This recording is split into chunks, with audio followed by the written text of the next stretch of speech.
Good morning everyone. आज हम लोग हिंदी क्लास 9th में हिंदी के पाठ्य पुस्तक स्पर्श के रहीम दास के दोहे पर चर्चा करेंगे, जिस पर 9 श्लोकों पर चर्चा हो चुकी थी, 9 कविताओं पर चर्चा हो गई थी। आज हम लोग 10वें कविता पर चर्चा करते हैं, जिसमें रहीम दास ने अपने 10वें दोहे में बताया कि रहीमन निज संपत्ति बिना को न विपत्ति सहाय। रहीमन निज संपत्ति बिना को न विपत्ति सहाय। ज्यों बिनु पानी ज्यों जलज को नहीं रवि सके बचाए। रहीम दास जी कहते हैं कि जिस प्रकार से हमारे समाज में रहीमन निज मीन्स स्वयं, रहीमन निज संपत्ति बिना, संपत्ति मीन्स धन, संपत्ति धन। रहीमन निज संपत्ति बिना को न विपत्ति सहाय। को माने कोई भी, को अर्थात कोई भी विपत्ति सहाय, विपत्ति को दूर करना। विपत्ति माने समस्या या कठिनाइयाँ, विपत्ति माने समस्या या कठिनाइयाँ। कौन विपत्ति सहाय। और बिनु माने बिना, पानी ज्यों जलज को। बिनु का अर्थ है बिना, माने बिना इसके, बिना जलज के। जलज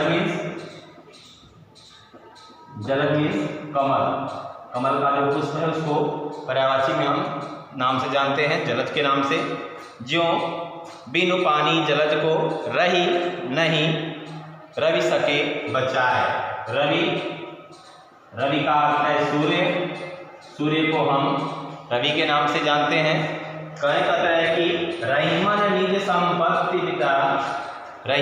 निज संपत्ति बिना को न विपत्ति सहाय। माने इस संसार में प्रत्येक व्यक्ति के जीवन में आने वाली समस्या जो है उसका निराकरण, उसे दूर करने का प्रयास अपनी संपत्ति के अलावा दूसरे वस्तु से नहीं की जा सकती। कहने का तो क्या है कि निज माने स्वयं, रहीमन निज संपत्ति बिना।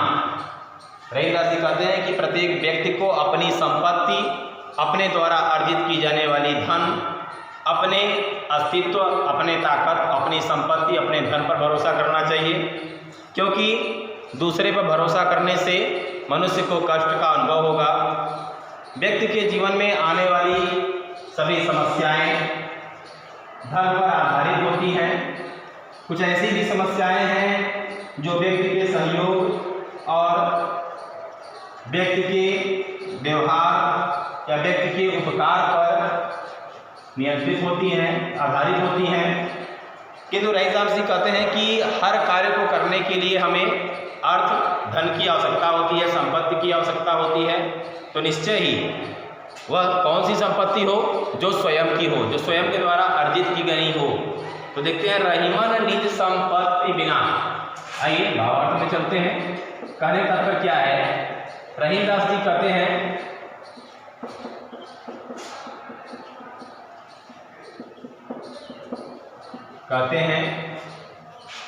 हे मनुष्यों, रहीमन निज संपत्ति बिना को न विपत्ति सहाय। को माने कोई भी विपत्ति, माने विपत्ति को, सहाय माने दूर करने का सामर्थ्य, न माने नहीं रखता है। माने इस संसार में प्रत्येक व्यक्ति की स्वयं की उठने वाली जो समस्या है वह स्वयं के संपत्ति के द्वारा ही दूर होगी। अर्थात रहीम दास जी कहते हैं कि हे मनुष्यों, रहीमन निज संपत्ति बिना,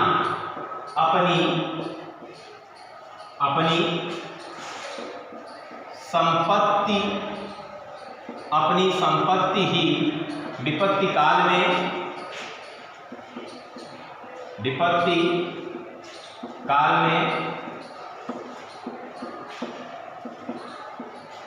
सहायक होती है। काम में सहायक होती है, क्योंकि दूसरे की संपत्ति का भरोसा करना आने वाली समस्याओं को और बढ़ा सकता है। हो सकता है कि समस्या आने पर, विपत्ति आने पर जिस व्यक्ति के भरोसे आप बैठे हुए हैं वह आपका साथ न दे, वो आपको धन न दे, वो आपका सहयोग न करे और हमें आपको अत्यधिक कष्ट का सामना करना पड़ जाए। तो निश्चय ही रहीमदास जी कहते हैं कि निज संपत्ति, रहीमदास जी कहते हैं कि प्रत्येक व्यक्ति को अपने द्वारा अर्जित, अपने द्वारा रखी जाने वाली, जिस पर केवल स्वयं का अधिकार होता है, ऐसे संपत्ति का भरोसा करना चाहिए। दूसरे की संपत्ति विपत्ति काल में काम नहीं आती, विपत्ति काल में अपनी ही संपत्ति केवल काम में आती है। तो निश्चय ही मनुष्य को अपनी संपत्ति पर भरोसा करना चाहिए, क्योंकि वह संपत्ति है जिसे आप स्वतंत्र हैं खर्च करने के लिए, उपयोग करने के लिए, उपभोग करने के लिए।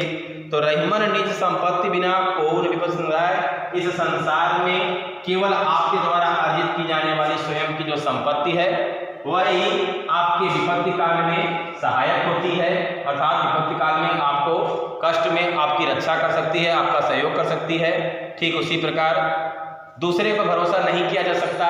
जैसे कि हम जानते हैं कि कमल जल में खिलता है और सूर्य की किरणों के द्वारा उसके पंखुड़ी खिलते हैं, अर्थात जल में ही कमल का उत्पत्ति होती है, कमल जल में ही पाया जाता है, उसी में उसकी कली का निर्माण होता है। जब कली तैयार हो जाती है तो सूर्य की किरणों के द्वारा वह खिलती है, उसके पंखुड़ी खिलते हैं, अर्थात कमल का पुष्प प्रस्फुटित होता है, खिलता है। किंतु केवल सूर्य की किरणों के द्वारा कमल की उत्पत्ति हो जाए, कमल का पूरा अस्तित्व निखर जाए, या कह सकते हैं कि कमल का पुष्प सूर्य की किरणों से ही खिल जाए, जल की आवश्यकता ही न पड़े, ऐसा नहीं हो सकता। क्योंकि कमल को वास्तविक शक्ति देने वाला, वास्तविक सहयोग करने वाला निश्चय ही उसकी स्वयं की संपत्ति जल है। जिस जल में उसकी उत्पत्ति होती है, जल को ही पीकर वह रहती है, अर्थात कमल के नाल में, कमल के पंखुड़ी में, कमल के डालियों में हर जगह पानी का ही निवास होता है। केवल कमल को खिलने के लिए सूर्य की किरणों की आवश्यकता होती है। तो यह जो दूसरा सूर्य की किरणों का जो सहारा है वह दूसरी संपत्ति है। कमल की वास्तविक अपने द्वारा अर्जित की जाने वाली संपत्ति पानी है, जल है, जिसके द्वारा कमल की उत्पत्ति होती है। तो निश्चय ही रहीमदास जी कहते हैं कि ठीक उसी प्रकार जिस प्रकार से कमल संपत्ति विपत्ति काल में होती है, जिस प्रकार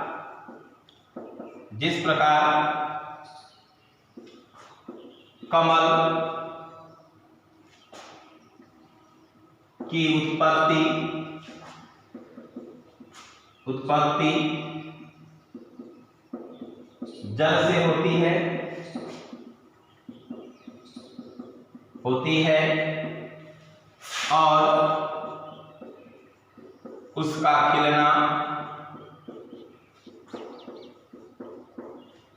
और उसका खिलना सूर्य की किरणों पर, सूर्य की किरणों से होता है। किंतु केवल सूर्य की किरणों को ही अगर कमल को प्राप्त किया जाए, या कमल में जल ही न डाला जाए, कमल सूख जाए और केवल सूर्य की किरणों को ही प्राप्त करे, तो क्या कमल खिल सकता है?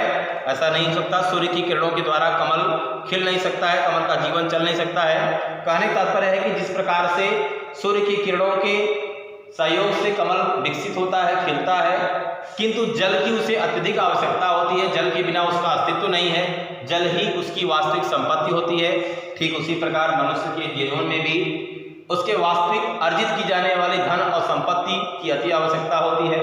प्रत्येक मनुष्य के जीवन काल में आने वाली विपत्ति, आने वाली जो समस्या है वह निश्चय ही उसके संपत्ति के द्वारा ही दूर की जा सकती है। किसी दूसरे के आधार पर, किसी दूसरे का सहयोग लेने पर व्यक्ति का जीवन पूर्ण रूप से सुखी और संपन्न नहीं हो सकता। इसलिए रहीमदास जी कहते हैं कि प्रत्येक मनुष्यों को अपनी संपत्ति पर भरोसा करना चाहिए, क्योंकि अंत में विपत्ति काल में केवल व्यक्ति की स्वयं की जो संपत्ति होती है वही उसका सहयोग करती है, वही उसे विपत्ति से निकालने का प्रयास करती है, अर्थात सहयोग अपनी स्वयं की संपत्ति के द्वारा ही होता है। चलिए आगे देखते हैं। उसका खिलना सूर्य की किरणों से होता है।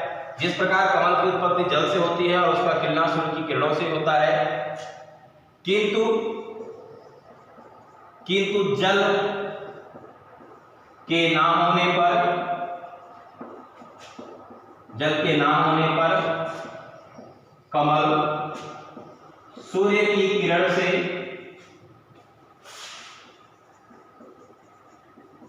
से विकसित नहीं हो सकता,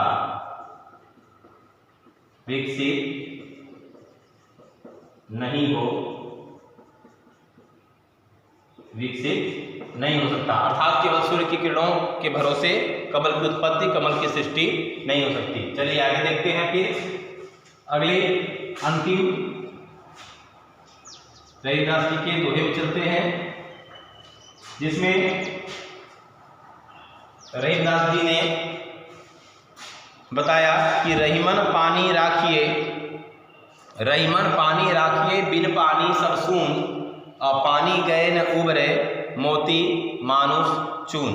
करेक्ट तात्पर्य क्या है, आइए हम देखते हैं।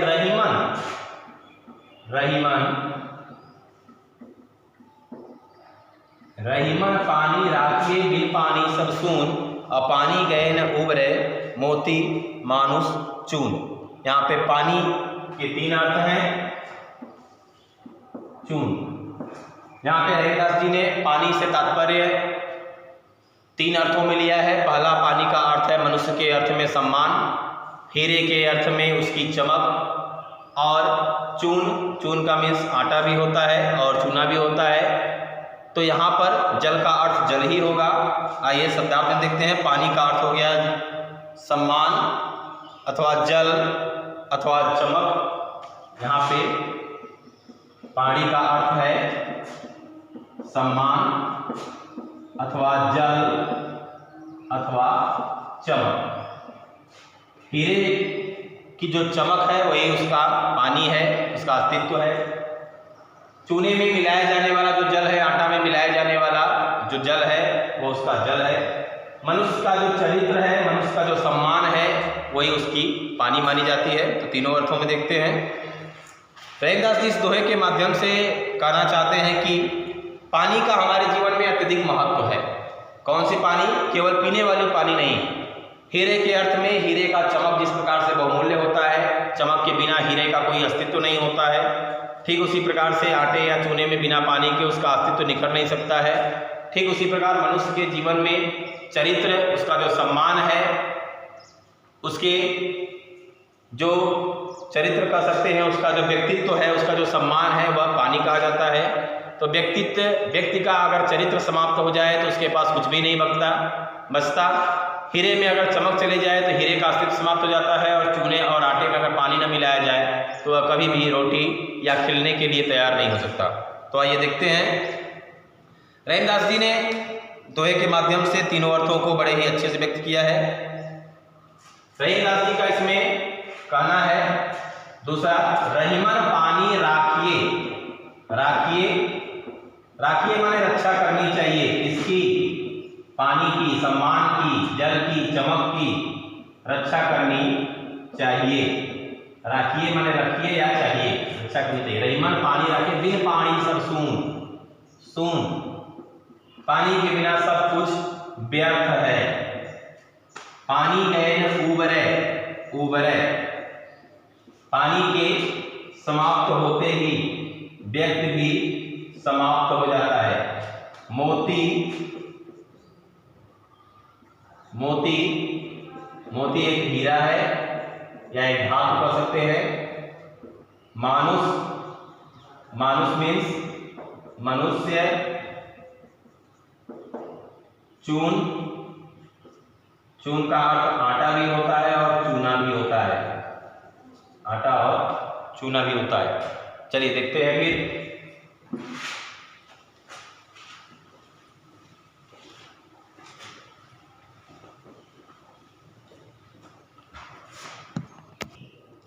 आइए फिर चर्चा करते हैं। रहीमदास जी कहते हैं कि रहीमन पानी राखिए बिन पानी सब सून। प्रत्येक मनुष्य को पानी की प्रयत्नपूर्वक रक्षा करनी चाहिए, क्योंकि पानी का महत्व हमारे जीवन में अत्यधिक है। हीरे के अर्थ में चमक जो है वही पानी है। मनुष्य के जीवन में उसका व्यक्तित्व, उसका जो चरित्र है, जो उसका सम्मान है, वही हम पानी कहते हैं। चूने या आटे के अर्थ में चूना या आटे में बिना पानी के मिलाए उसका अस्तित्व निखर नहीं सकता है, तो पानी को प्रयत्नपूर्वक उसकी रक्षा करनी चाहिए। पानी अत्यधिक बहुमूल्य होता है, उसे हर प्रकार से बचाने का प्रयास करना चाहिए। तो रहीमदास जी कहते हैं कि प्रत्येक रहीमन पानी राखी बिन पानी सब सून, पानी गए नो बरे मोती मानस सून। कवि रहीमदास जी कहते हैं कि पानी के बिना सब कुछ व्यर्थ है। पानी के अस्तित्व के हट जाने पर क्या व्यर्थ है? तीन अर्थ बताते हैं। पहले अर्थ में कहते हैं कि पानी, पहला क्या है? तो चमक। पानी चमक के अर्थ में किसके लिए? हीरे के लिए। तो हीरे के चमक के समाप्त हो जाने पर हीरे का कोई कीमत नहीं होती, हीरे का कोई मूल्य नहीं होता। ठीक उसी प्रकार से पानी जल के न होने पर चूने या आटे का कोई महत्व नहीं होता है, उसे निखारा नहीं जा सकता, उसे बनाया नहीं जा सकता। ठीक उसी प्रकार से पानी चरित्र या सम्मान होता है। मनुष्य के जीवन में व्यक्ति का व्यक्तित्व, उसका चरित्र, उसका सम्मान ही सबसे बहुमूल्य है। ऐसा विद्वानों ने माना है कि धन तो समाप्त हो जाता है, पुनः वापस मिल जाती है, किंतु चरित्र सम्मान एक बार समाप्त हो जाए तो मनुष्य जीते हुए भी मरे हुए के समान हो जाता है। तो हर प्रकार से व्यक्ति को अपने चरित्र, अपने सम्मान की रक्षा करनी चाहिए। तो निश्चय ही पानी का हमारे जीवन में अत्यधिक महत्व है। पानी के बिना हमारे जीवन का कोई अस्तित्व नहीं है। चलिए आगे फिर चलते हैं, अगले चैप्टर की ओर हम चलते हैं। चैप्टर का नाम है आदमी नामा। चैप्टर दूसरे में कवि नजीर अकबराबादी की रचना में हम चलते हैं। आइए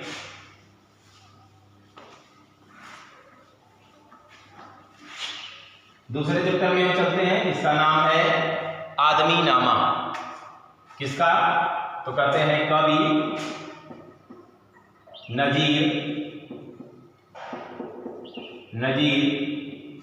अकबराबादी। कवि नजीर अकबराबादी, इनकी रचना का नाम है आदमी नामा। आदमी नामा, इस पे हम चर्चा करेंगे अपने इस नए चैप्टर में। नजीर अकबराबादी सन 1735 ईस्वी में इनका जन्म हुआ। सन 1830 ईस्वी 1830 में इनकी मृत्यु हो गई। आइए इनके बारे में चर्चा करते हैं कि ये निश्चय ही मनुष्य के जीवन से अत्यधिक प्रेरित रहे।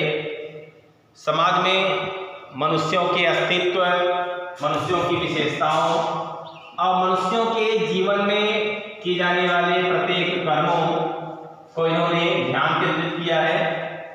आदमी नामा इस चैप्टर के माध्यम से उन्होंने मनुष्य के विभिन्न प्रकार के प्रकारों के बारे में चर्चा की। अर्थात समाज में आदमी जो एक जाति है, कह सकते हैं आदमी का जो एक अस्तित्व है, यह निश्चय ही विशेष है, प्रशंसनीय है, महत्वपूर्ण है।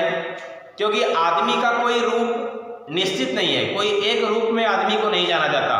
आदमी के हजारों लाखों की संख्या में इसके अस्तित्व है। आदमी संसार में हर प्रकार की भावनाओं को, हर प्रकार के रूपों को, हर प्रकार के चरित्र का आकलन करता है। हर प्रकार के अपने जीवन में घटने वाली घटनाओं, परिवेशों, सामाजिकता, वातावरण के अनुसार अपने आप को जो ढाल लेता है उसका नाम है आदमी। आदमी के विभिन्न रूप हैं। हर जगह प्रत्येक कार्यों को करता हुआ आदमी ही दिखाई देता है। उसका अस्तित्व बदल जाता है, उसके गुण बदल जाते हैं, उसकी विशेषताएं बदल जाती हैं, किंतु उस आदमी शब्द का जो वास्तविक अर्थ है वह नहीं बदलता है। आदमी जो इंसान है वह हर जगह विद्यमान होता है। हर जगह भिन्न भिन्न प्रकार के पदों, भिन्न भिन्न प्रकार के कर्मों को करते हुए हम आदमी को देखते हैं। इस प्रकार नजीर अकबराबादी ने आदमी के अस्तित्व पर, आदमी के चरित्र पर, आदमी के विभिन्न प्रकार के प्रकारों का बड़ा ही सुलक्षण, सुंदर और विस्तृत रूप से वर्णन किया है। तो आइए देखते हैं। आदमी नामा इस चैप्टर के पहले छंद में आते हैं, जिसमें अकबराबादी नजीर जी ने बड़ा ही सुंदर आदमी की विशेषताओं के साथ साथ उसकी उलाहना भी की है। आदमी के द्वारा किए जाने वाले अच्छे कर्मों के बारे में भी वो चर्चा करते हैं। आदमी के द्वारा किए जाने वाले निंदनीय, छोटे कर्मों के बारे में भी चर्चा करते हैं। पहले छंद में हम आते हैं, देखते हैं।